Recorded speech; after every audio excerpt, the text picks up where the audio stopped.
Hello, everyone. Welcome to New Gen Politics. So it's officially over for women because Grok is now an anime girl. And we all saw this coming. We've talked about this ad nauseum, how the AI girlfriends are going to displace real women. And this is just the cherry on top. It's finally come to full fruition. It's expensive right now. It's like $300 for the premium version or whatever a month. However, with time, in a year or two, that'll be so cheap. You know, it'll be reduced so much in the AI arms race, and every man will be walking around with his pocket girlfriend. Now, why could this possibly happen, right? The argument women are making now is, well, one, that's cringe, right? That's the classic argument. That's disgusting. That's cringe. And the second one is she's not real. So let's address those two arguments and why they're not going to work. So one, shame already just doesn't work, especially when men don't care about women anymore. The relationship between men and women is just broken. And the men just don't care about the women. They don't care about their opinions. They don't care about their beliefs. They don't even want to talk to them. The younger you go, younger into the age groups of like the teenagers and the high schoolers, they don't even like women. Like the men don't even they hate women. Like statistically, they just do not like being around women. So they don't care about their opinions. They don't care about their beliefs. They don't respect when they call them cringe. They don't care. So the shame is not going to work here. And the thing about the environment they are in as well is 63% of men 18 to 30 are single. Only 34% of women 18 to 30 are single. Now, those numbers don't line up. It's a little weird, probably because multiple women think they're dating one guy when they're really all dating the same guy, or they're dating older men. But you see the severe gap in loneliness, right? And so the men have nothing right now. They're not even sharing a side piece, right? They just don't have anything. So when you say, well, it's cringe that you're dating an AI girlfriend, it's like, okay, well, it's better than nothing. A lot of men are just going to say, well, it's something, right? You know, yeah, it's not real, but like, you know, she talks to me and she's nice and she gives me cooking recipes and she asks how my workout went and it's enough. It's better than nothing. And that's what they're competing against right now. Like the men have either nothing or they could get a piece of something, and it's not real, but it's better than nothing. And then when it comes to, well, it's not real, and it's like, okay, well, what are the aspects of a real woman that you can provide that are better than the AI? Because there's detriments to real women too. They're hard to deal with. You know, they're expensive. You know, they go through mood swings. The AI has none of those things. The expensive right now, but that's going to get less and less.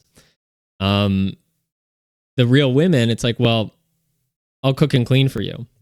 Well, pretty soon the robot will do that anyways. Plus, you don't want to cook and clean. Feminists don't like cooking and cleaning.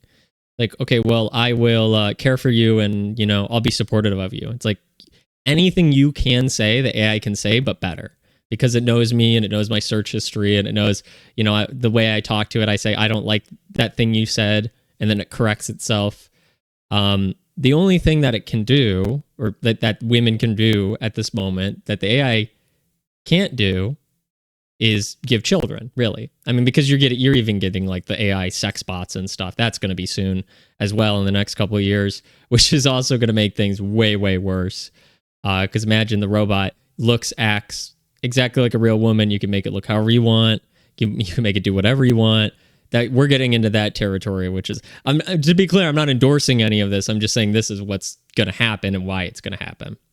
But so you've now have the men who it's like the only thing they can't get is children. It's like most men, they kind of want to have kids. It's not as strong of a internal desire as women, right? Like women, they hit a point and they're like that biological clock is going. They're like, I need babies now. The men are like, no, whatever. You know, like I think I'd like to have kids in the future. You know, I very rarely ever meet a man who's like, I want to have kids. I want to have kids. I want a kid. Like that is my number one goal at this moment right now. I've met men who their number one goal is getting married right now, but it's very rarely like kids. Like that's the only thing on my brain is to like, I want to have kids. I want to raise a family. I want to, you know, it's not like the number one desire. It's just one of many typically. So most men, I've heard this saying before, where it's like women fall in love when they're with their baby when they're pregnant, and men fall in love when they hold it. where like men, they care about the pregnant woman, they care about, babies on the way, the idea of the baby, but it's not until it's like the physically there, because men are very, tactile and visual, that they're like, oh my gosh, this is my child, and this is awesome. So if you're never getting to that point anyways, then it's like you don't know what you're missing out until you have it, and then it's gone. But, if you never had it, you don't know what you're missing out on. So most men probably would be like, well, I wanted kids, but it's like, okay that I don't have any. And that's just not going to be a thing that's great for these relationships. This AI is driving a wedge between the relationship currently that men and women have and their desires, and how those desires naturally come together. Now, you may make the counter argument, oh, well, women will just do the same thing, right? I've heard that. Well, women will just get the AI as well. Okay, but the things that women want from men versus what men want from women, the AI can provide one, but not the other to the fullest extent. Because men are supposed to provide and protect, right? That's what women want. And men want a woman who cares for and supports them. Now, unless you're going to send your robo-husband to work for you and, provide you status, we know that the number one indicator for like female attraction cross-culturally is status, social status. Well, a robot doesn't have much status. Maybe as much status as like a car buys you if you get like the nice model, but it doesn't really get you status. And it's not going to really provide and protect you. It's just not what women desire from a man. The robot won't be able to provide. But for men, they want someone to be nice to them and cook and clean and care for them and say, it's okay. You've worked so hard. I'm so proud of you. And that very easily the AI is going to be able to do. Just out the bat. They can already do it. So the stream flows one way, and that's going to be very hard for women to do. Now, what is this going to do for the relationships? Best case and worst case. Well, worst case scenario is just like no interaction whatsoever.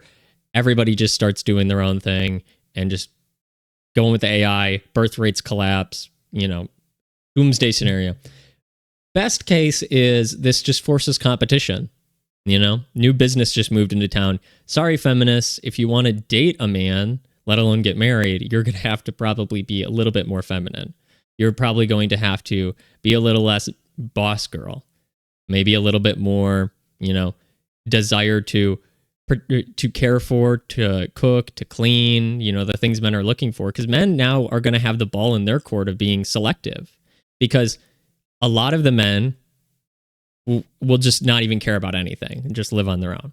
Then you'll have that 63%. Then you'll have a bigger portion of men who will want to date a real woman, but they're okay if it doesn't happen right now. They're not like woman. I need one right now. It's like, the AI is okay. It satiates my desires, for the moment. So you'll have less men even looking for female companionship.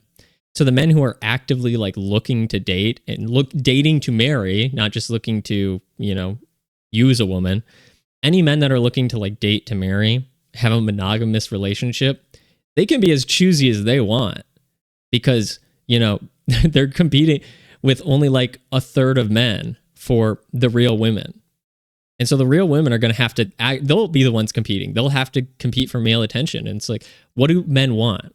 Well, it's easy to look because you can see with the AI. You can see, what do men want? Well, men want women who are nice, who care about them, who say nice things to them, who don't fight with them and argue with them, don't threaten to leave them at any minor inconvenience. I mean, the AI can't even leave you even if it wanted to. So it has no free will. So that's the dark side of that temptation is, you're not having to deal with a real person and the real consequences. That'll probably dilapidate masculinity, certainly to an extent, because, you don't have to put in much effort. It's there whether you're, a good person or a bad person. It's there whether you are capable and have grown to be a strong, loving, caring person or not, because you're just paying for it. So that's bad there. But if the women want to actually date a guy, they will have to compete against the AI. They will have to do the things that real men desire. And feminism is just going to completely go out the window. I mean, women are going to try to get this thing banned because they see it as a threat, because it is a threat. It is a threat to their monopoly on basically society at the moment. But overall, I don't think there's really anything they're going to be able to do. And I think what's going to happen is the women who go back to their traditional roles, who already doing that now makes them happy, will be even happier, because that's what men are going to look for. Is they're going to look for, they want to date a woman. You know, they would want to date and marry a real woman, a woman who's feminine, who acts like a woman. That's where this is going to go. Hopefully, best case is it just kind of forces men and women back into the traditional roles. I mean, maybe the ball will even swing into the other court. If every woman is then feminine and beautiful and amazing, then the women will have the ability to be choosy over the men who have dilapidated due to their use of AI. You know, you'll have this tug and pull relationship. And we can just make it so the AI is a tool and we don't have to go through this. But we've just created this environment where men are so lonely and, you know, women are just so feminist empowered that the total relationship between the structures of male and female have just collapsed. So it is a prime environment for something that, you know, marginally fulfills your desires to take root, like the AI. So that's my thoughts on this. You made it all the way through the video. I appreciate it. If you like the content, like, share, subscribe. Let me know what you think down in the comments below. And